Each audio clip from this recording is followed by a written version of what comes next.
The southern border situation is at a point of lawlessness that goes beyond what it's ever been in the past. And this is just the illegal part. We can talk about the legal part as well. But the southern border, there are so many people I talk to, including conservatives, who think that the problem with the southern border is that the Biden administration is just not doing a good enough job preventing people from crossing. And they're the kind of people who think, if only we had drones on the border, and then we could solve, because they would find them and then we could stop them. If only we had more personnel. Border. That's right. That's right. But that's not the problem. The problem is the Biden administration is facilitating illegal immigration. So many people don't understand that. That's what's happening. And it started with the administration removing the key deterrents that the Trump administration had put in place. It took a long time. There was a lot of blood, sweat, and tears in that Department of Homeland Security during the Trump administration, but they managed to do it. They managed to get the border under control. And one of the key ways they did it was through reform of asylum. They said, you can't just declare that you're applying for asylum and then come into the country, because you could just disappear. We'll never see you again. It's just your ticket in the country is just to say, hi, I apply for asylum. No, you have to wait in Mexico while we adjudicate your claim. And when that happened, much of the flow dried up because they realized that for the most part, I would guess something like 90% don't have a legitimate asylum claim. They're economic migrants, right? Traditionally, we don't give asylum to economic migrants. We give it to people who are being oppressed for their religion or something like that. And so that dried up. One of the first things that Biden did, in fact, he promised to do this as a candidate, was to move against that Remain in Mexico policy. And lo and behold, actually, even before he took office, a new surge was coming because they knew the rules were going to be lax. This had to be foreseen. I mean, I can't say for sure it was intentional in the sense that this is our master evil plan, but surely they had foreseen what would happen once you get rid of that deterrent at the border. But it goes beyond that. Let me say that parole is one of the biggest ways in which they manipulate the immigration system. So what is parole? In the Immigration and Nationality Act, there's a provision that says that the secretary can allow an otherwise inadmissible migrant to come in if there is a significant public benefit on a case-by-case basis or a significant humanitarian issue. This was always intended to be an exceptional circumstance for an individual immigrant. He needs to visit his sick mother in the hospital or something like that. What the Biden administration has turned this into is that it reserves the right to admit any number of immigrants at once for any reason at any time.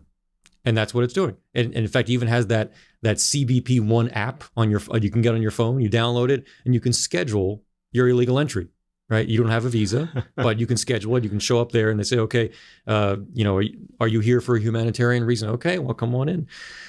That's the situation we're in right now. And to me, I mean, I don't think it's an exaggeration to say that it really does threaten our democracy. I mean, we hear that phrase a lot, but if you're going to so fundamentally change the United States without legal authorization, then that really is a blow to what we call representative government. Yeah.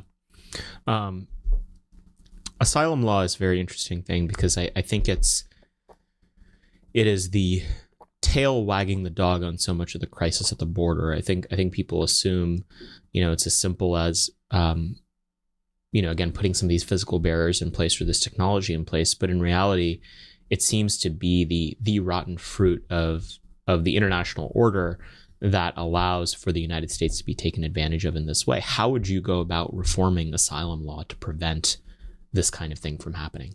Well, for one thing, the whole treaty, I think, needs to be probably junked and replaced with something that can't be so easily abused.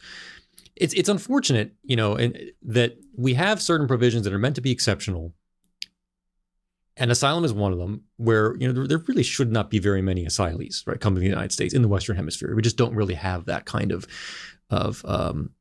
sort of oppression on a group level and such that goes on here that would generate a lot of asylees coming. We want to be generous. We want to have a program that says, okay, if you really are a genuine asylum seeker or have a genuine claim, you should be able to come. But what happens is it gets abused. It gets thoroughly abused. It's the same with the parole program. I can understand wanting to have a parole provision that says you can come visit your sick mother in the hospital for 6 weeks or whatever. But if it's going to be abused like this, I think ultimately we just can't have that provision. Regarding asylum too, I mean, what's happening is people are, coming to, say, Brazil, and they might come from Africa. They get to Brazil and they're living there for a while. But then the point is to sort of make the journey up. And they go through a bunch of other countries, and eventually they get to the U.S. border. They say, I'm applying for asylum.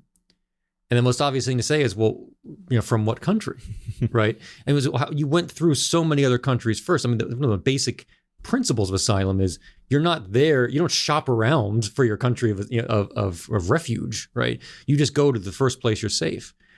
And the response from the pro-immigration side is nowhere is safe. Everything south of the border. That's what they say, right? I mean, if Guatemala is too dangerous, there's gangs everywhere, right?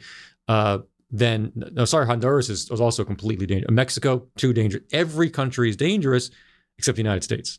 And that's why we have to go to the United States. So I think one of the most basic principles to be enforced is if you travel through a third country to get here, then your asylum claim is automatically invalid. And how much of an agent in this process are those intermediary countries? Do they not want these people, and so they're kind of shoving them along the chain? Yes, it's just let's keep pushing you, up the chain, right? Mm-hmm. And under the Trump administration, they tried to sort of reverse that process. What they try to do, which is the right thing to do, is try to get each country to be a block, right? And you can do that, through various carrot and sticks approach, which I think they did reasonably well. Give Mexico the incentive and also sort of a threat to say, hey, make sure they get stopped at your border, your southern border, so they don't come to ours, which is much more defensible than our southern border. I suppose it is. It's a bit shorter. It's a little bit shorter. Yeah, it's like a little isthmus, and it's just not at the northern edge. Yeah.